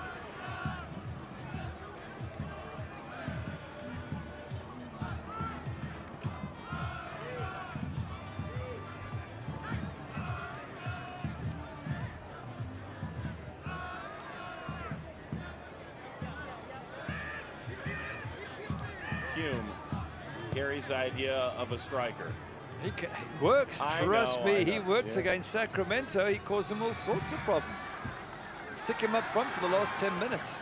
Nice slip ball through. That goes to Sam Strong. Sam Strong, center back. They played him a bit at center forward earlier this year when they had some need. Big body. Let him, you know, throw those bows around. Well, if you're a manager at this stage, you're looking at ways in which this can impact on your player ability. So for Braden Cloutier, if he faces a team that play a low block, this is what he's going to face. So he's not upset that Fresno are doing this. He's thinking this is good practice. How do we break down a low block? Conversely, Fresno looking at it going, hey, if we happen to play a team much better than us, or if we're down to 10 men, how do we play the low block? So it's all good practice. They're both through to the playoffs. No one's going to get knocked out tonight. It's really about just fine-tuning a few positions, players, and styles of play.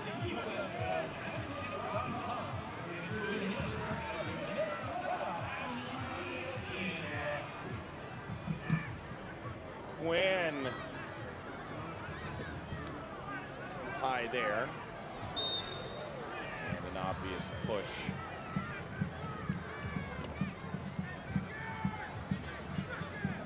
Van Wolfgang. It's a silly push from Van Wolfgang. You don't need to do anything. Zach Ellis-Hayden's going nowhere. He's heading towards his own goal line. He's going to have difficulty getting the ball down the pitch. Why just stand? Let him have the ball. Just stand there and wait for him to turn and see what he can do. That just takes the pressure off Fresno.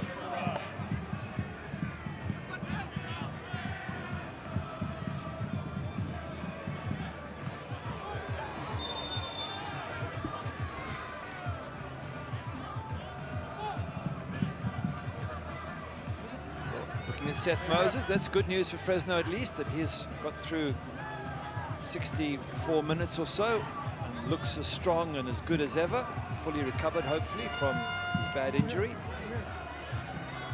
It'll be a free kick for Fresno. You a Taylor Swift fan? My kids are. Giving away my age, is it? No, as an unabashed Swiftie, I'm appreciating the tunes tonight. I'm a very passionate Swiftie, I guess. Johnson waiting for Strong and Alston to get this figured out. Jamal Johnson and Frederick Douay hangs on. Not a good ball in at all. Way too much time on it. It's basically saying to Frederick Douay, come and catch this. Doesn't give any of his team a chance to get on the end of the ball and cause the keeper a few problems. This is for a team. Fresno got 42% of their goals from set pieces. Renato Bustamante comes on. Sub brought to you by Big Ones Inc. And Jaime Chavez comes out.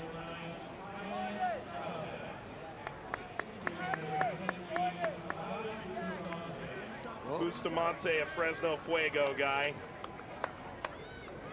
Scored some big goals there. Excellent in preseason, signed a contract. Great game winner against Sporting Arizona last year in the Open Cup, and well, heading out there for Fresno FC at least one more time. He's got some work to do, fresh legs. Got to make a difference when you come on with fresh legs, do a bit of extra work. And no strikers up front. Chavez off, Lual sent off. Those are your two main strikers. So it's up to the likes of Bustamante and Jamal Johnson to try and find this equalizer.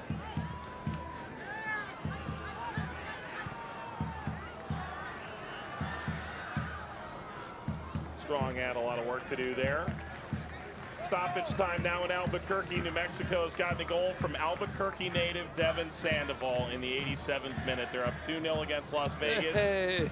New Mexico will make the playoffs, barring a collapse of unrecognizable proportion.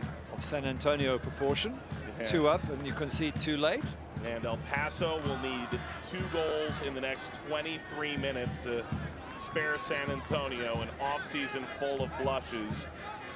And given that roster, one wonders what comes next for SAFC. Delighted for New Mexico United as newcomers and of the great start they had to the season. Delighted to see them actually make it through with a wonderful crowd support, and look forward to seeing them many more times in the future. Love it when a club has great support, and you get happy for the fans when you see their team do well.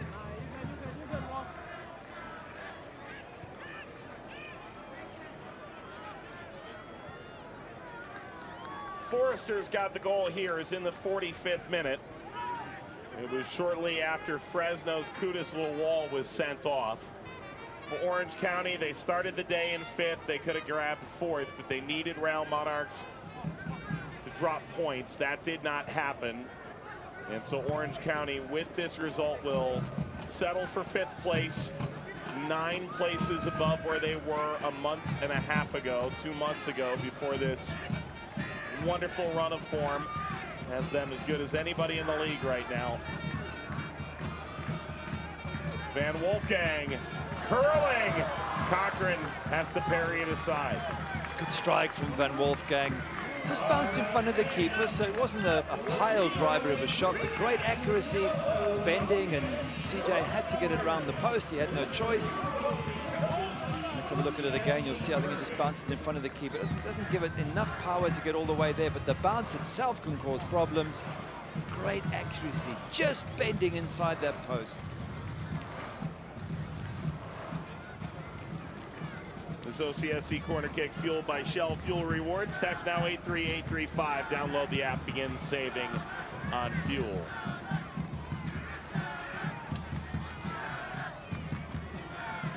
Second ball lost by Cochran, and he argued successfully. He wasn't given the space to make that catch.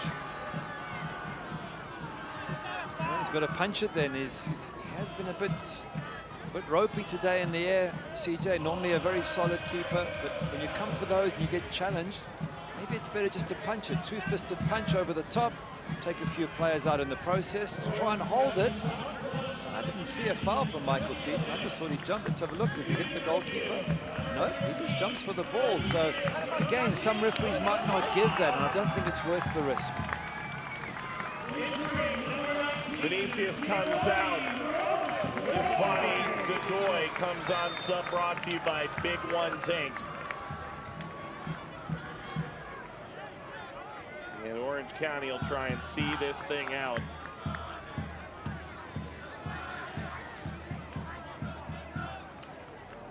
This current result would have them ticketed for Harriman, Utah.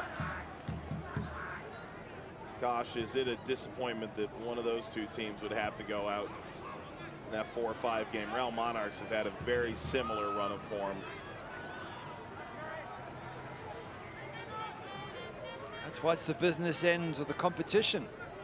That's where you've got to win these games, and big teams go out if they're not able to win those games. Cross lifted toward Ellis Hayden. And a defensive header leads to a corner. And the sound man in the stadium, I think, just punked their own player. They're saying that I was thinking the same thing. Long ball through. Ellis Hayden just can't quite get on the end of a very, very good cross. Now some defending to do for OC and for Frederick Dewey. Johnson. Header played forward. Seton. Only one man back. They didn't do enough to exploit that.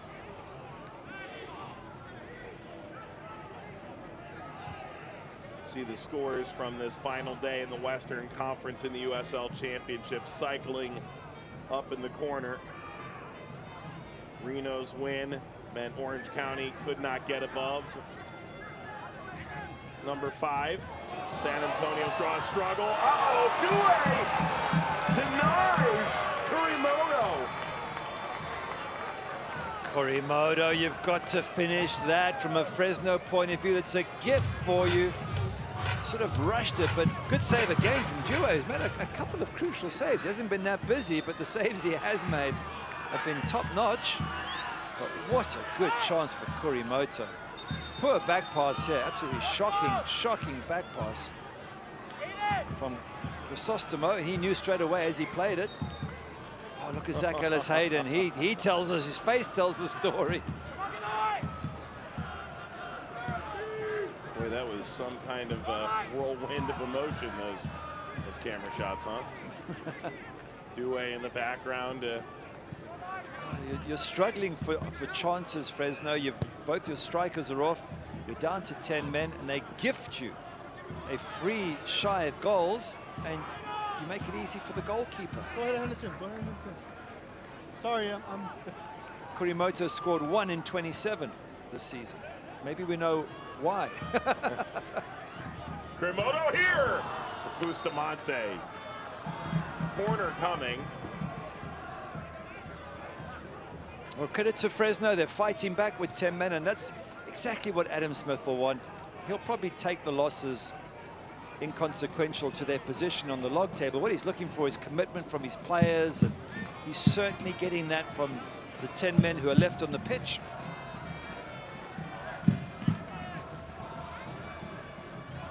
Corner for Jamal Johnson. This time looking for Strong. Moses, a square ball that Seton was keen to go get. Good pressure from Seton, making it difficult for Fresno to knock the ball around. Be entirely truthful here. This sub is maybe a little bit surprising, given Adam Smith's recent options.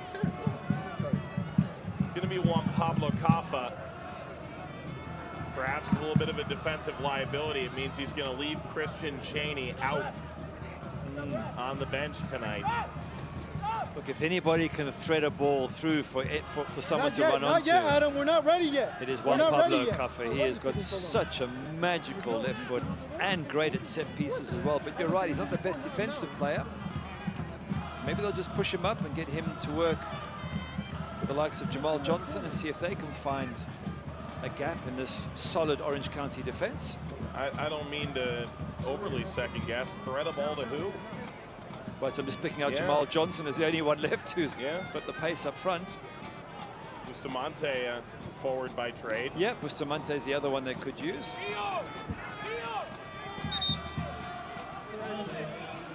Well, it's Kevin Coleman coming on for Orange County. Caffa for Jamal Johnson. Oh, okay. And well, now Del Campo's come in, so they've changed the card. Nope, Del Campo is giving Caffa the captain's armband. There it is. Sub brought to you by Big Ones Inc.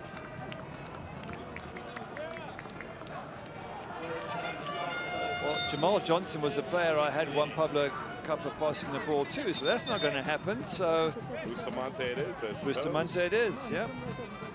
Process of elimination.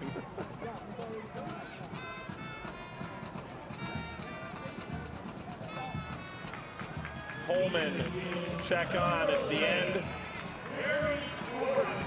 of Harry Forrester. His goal in the 45th minute, the difference maker. Aiden Quinn, perfect corner. And a great run. Oh, it's a fantastic header there to get that on goal. Absolutely brilliant, but a well-worked free kick. Running from deep into that near post space by Harry Forrester. Happy days for Orange County as they just continue winning. They can't stop winning. What a problem to have. Doctor, I can't stop winning. Moses.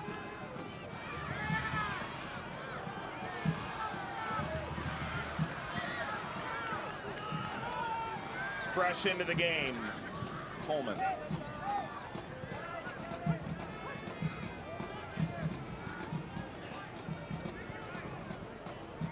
Both teams using that full allotment of subs.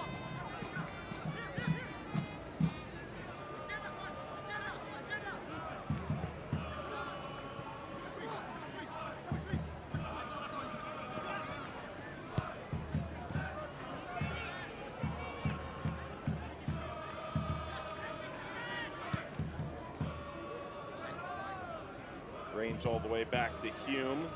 Check out the new OCSC merchandise arrivals for 2019, including new authentic jerseys that the players are wearing by Adidas. OrangeCountySoccer.com.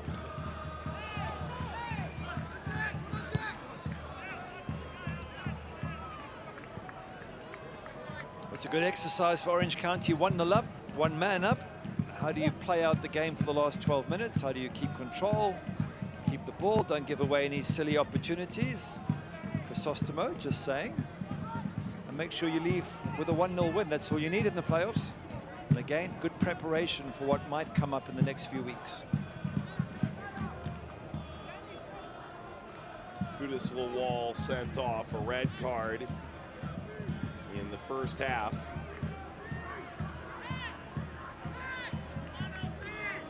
'41st minute.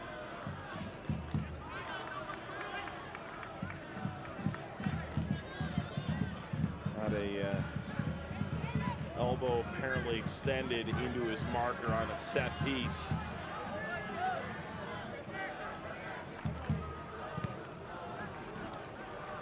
Again, I didn't see enough for a yellow card. I didn't see enough for the first yellow card either when he slipped while making a tackle.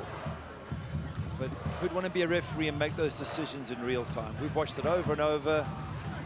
Can't really see it, but maybe the ref was at a different angle.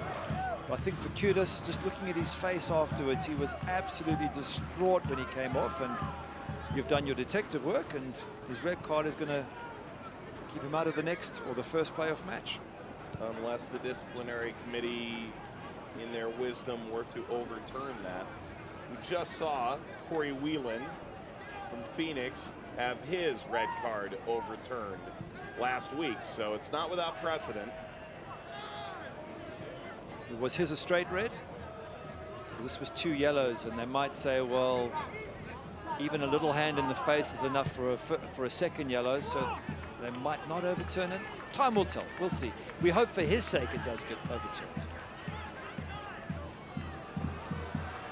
Slip ball played ahead. Seton on the turn, teeing it up. And that will roll wide from Godoy.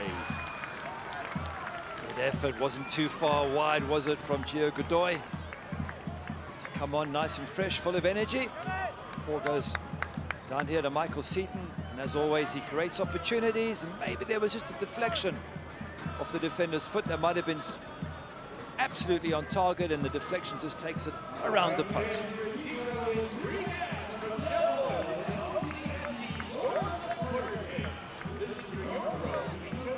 Godoy out of UC Irvine, big fan of Grey's Anatomy. Which is that on Netflix? Cross here.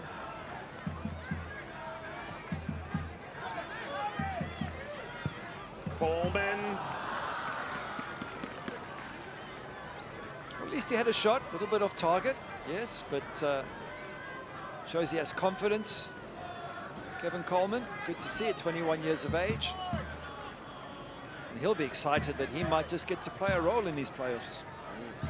Never know, injuries, maybe the manager just feels that he fits a certain type of team. That's what you play for when you come off the bench. Just play for the opportunity to just sneak yourself into this team somehow.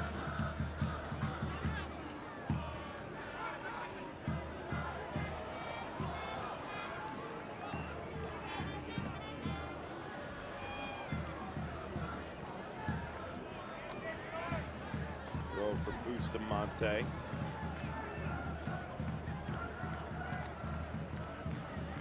Truthfully, I'm trying to get a feel for the attacking shape of Fresno, and they've had the ball so infrequently given the circumstances that I've really struggled to figure it out. I think it's whoever's in the box at the time is the de facto center forward. I'd be willing to bet that the 10 players on the field right now for Fresno have not played a minute together all year. You could be right. With the Bustamante playing as frequently as he has. He has 79 minutes. Kafa in pursuit, won't quite get there. Strong has played 500. I don't know. It's certainly an odd combination. And yet, looking at it, Adam Smith, I think, must be quietly pleased that his team is still fighting, pushing forward. Here they are attacking, trying to get back in this match, even though they only have 10 men. It's been a solid performance without being spectacular. It's been a solid performance. But the biggest problem is they're still not winning games, Fresno, and you don't want to take that into the playoffs. And unfortunately, that's exactly how it looks. Looks like they're going to go into the playoffs with 1 point from the last 15 available points. It is exactly the opposite form to which Orange County are coming into it, having won, assuming they win this, 9 of their last 11 games. 27 of 33 available points. For the final, you think about it, we're talking a third of the season. It's not a small sample size. Absolutely. Here's the thing. If you had to say to me, pick one of these managers to be at this moment in time, you'd have to pick Orange County because all the momentum's with them, all the confidence is with them. But don't write off Fresno. They are such a good team, and they have been such a good team. And everything's going against them. Be fair. Kudus Lual, two iffy yellows, and he gets sent off. It's just been a tough run recently for Fresno. Ball line across. That will get over Seton and hop along the line on Coleman's service. Result in an Elijah Martin throw. Best case scenario is that was actually a red card straight and not a second yellow as well. I'll raise that might have been a question there. Oh, just went into the cameraman.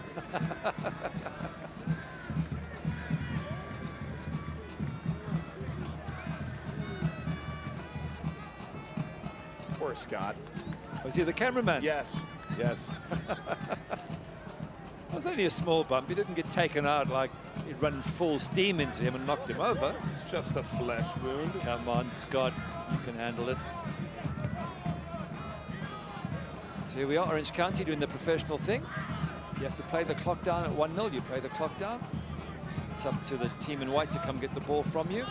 And that way you stretch them. You make them come out of their defensive block to come and get the ball, and then you try and counter into the space. Seton slips it ahead.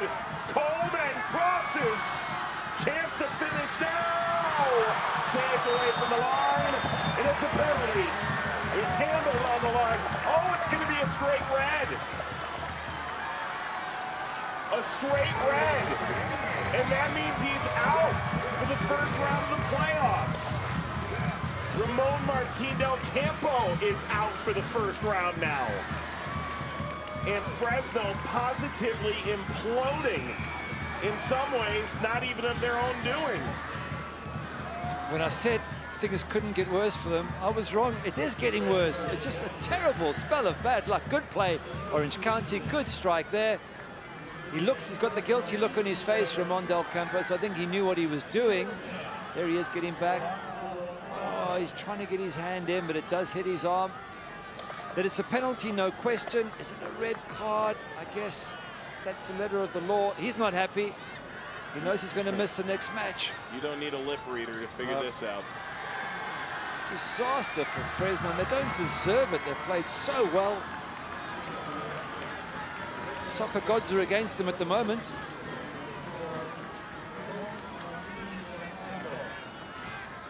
Wow. And yet not much the referee can do if he sees it. Yeah, he's saying my arm was tucked in, but it hit his arm. So these days, any contact with the hand, the referees tend to give it. Well, apologies for some of the language that may have come through. Fresno staff will help usher Del Campo back to his seat alongside his teammate Kudus Lawal. Fresno finishes with 9 men, and Cochran, who has made penalty saves against Phoenix and RGV in the last 5, try and stop Aiden Quinn. Quinn scores, and Orange County grab the 5 seed with both hands. They're going into the playoffs, winners of 9 of 11. Yeah, they've been probing, haven't they? Well taken penalty, by the way. Sends the keeper the wrong way, just inside the post or off the post. Fans are delighted, but to be fair to Orange County, they've been probing, they've had the extra man, they've been trying to find a way through this dogged defense. Yeah, it just comes off the post on the way in. A risky penalty. You don't want to get it right off the post, maybe inside, but not off the post. Nonetheless, Aiden Quinn tucks it in the back of the net, and Orange County look to be the team that you do not want to meet in the playoffs. Aiden Quinn, goal number 8 in the 88th.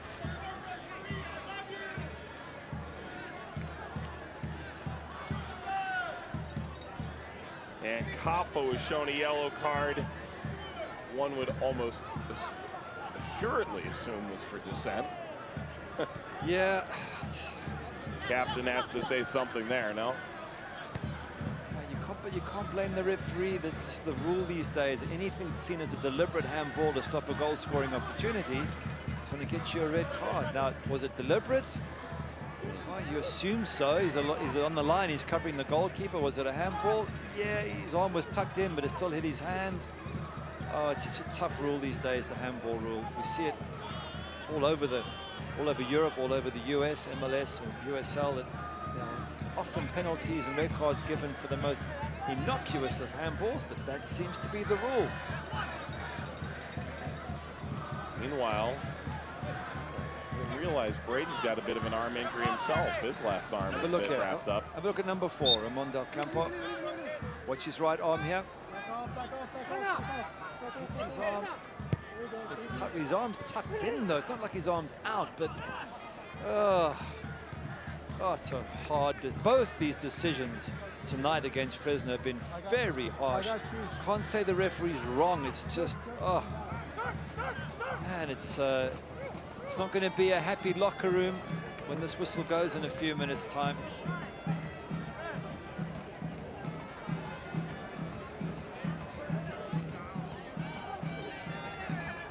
I think Adam Smith and his players are going to have their heads down at the end of this match, because it just hasn't been their day, and they've tried so hard and they've been so brave in trying to get on level terms at 1-0 down, only to concede the second.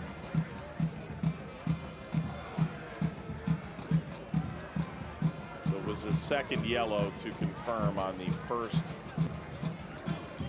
We head into stoppage time. The first player sent off the wall. Oh, Lawal was, yeah. There was the tackle where he slipped, so that was a harsh yellow. And then there was the assumed pushing and shoving an elbow in somebody's face, but the defenders were pushing him as well, so we'd want to be a referee. Come to think of it, here we are talking about who, how tough it is for Fresno. How tough it is a referee to make those sort of decisions that have a massive impact, sending a player off a pitch. Is he holding shin guards? He is. Yes. have to imagine Seth those Moses. are Del Campos, maybe? Or his own that have fallen out. He also try and put them back in. Huh.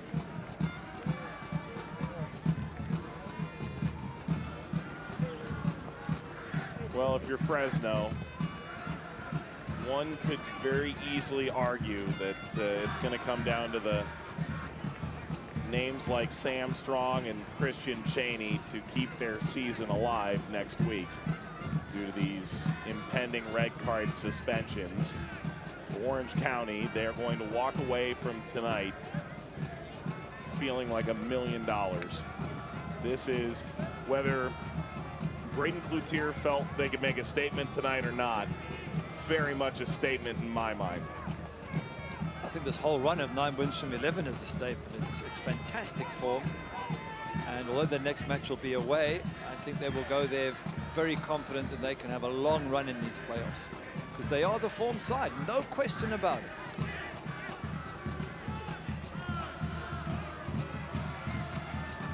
Look at the fans in the background jumping up and down. Wonderful to see. Happy days here at Orange County. Moses trying to make himself big. Shot from Coleman deflects. There's the answer to your question. It's actually his shin guard, Seth Moses. He carried those for a full 2.5 minutes. Look, he's lasted the entire match, so that's great news for Fresno. He's a crucial player in midfield. Tough, strong, physical.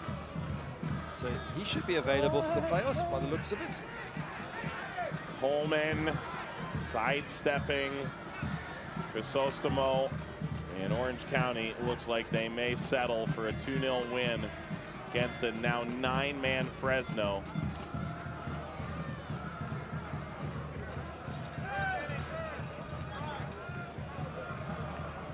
Daniel Crisostomo. Back heel off the mark from Seton. Levels this out. Van Wolfgang. And the referee will blow for full time. Orange County seals up the number 5. Braden Cloutier gets the job done tonight. They will go on the road to Real Monarchs to begin their playoff run. And Fresno looks at as the number 3 seed. The hosting the eventual number 6. His identity will be known in mere minutes. Man of the match is presented by Body Armor, Harry Forrester. The game-winning goal in the 45th minute. Yeah, fantastic near post. Had a good run to get himself in that position ahead of his defenders. Great flick on with the head. And the vital first goal. Brilliant goal for Harry Forrester. Tough one, though, for Fresno. And Fresno's opponent has just gone final. El Paso will go to Fresno. Here is tonight's Save the Game. It's presented by CISO Share, moving security programs forward. Due with that save there from Kurimoto. Bad ball back from Crisostomo. And the goalkeeper comes up trumps. And in this match, Due's had to make 1 or 2 crucial saves. But for the goalkeeper, it might not have been as easy as it looked at the end. He's played a vital part in this fantastic run for Orange County. Well, the County Line Coalition is in love tonight. It may be the end of their home slate. You never know. As it stands now, they've gone from 14th to 5th. And they're looking forward to a road game in Salt Lake to begin the playoffs. We'll wrap it up with highlights after this.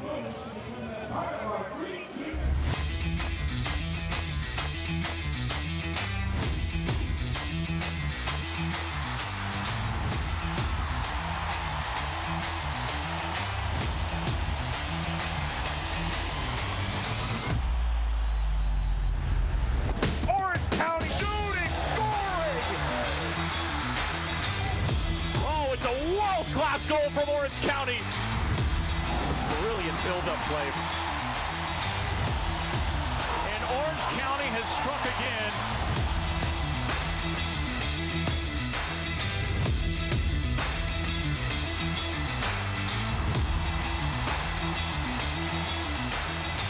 Sedberg's a chance to put Orange County in front, and he does.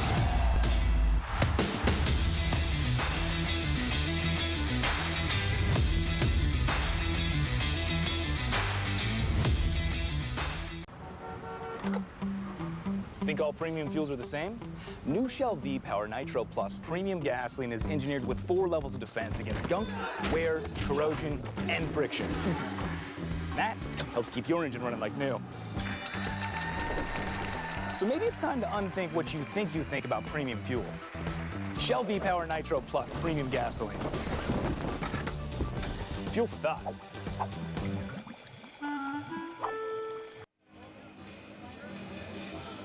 Every single game mattered. Believe that. The Western Conference going down to the final seconds of the regular season. Orange County gets the job done here. Highlights brought to you by 7-Up. Do more with 7-Up. And on this night, Orange County did more than Fresno. They grab a lead right before halftime. They had chances before that, though. Michael Seton, power, pace, comes in there, goes again. CJ Cochran comes out and makes a really good save at his feet. A brave save, but more Orange County pressure. Long ball right up to the far post. Keeper comes, doesn't get it.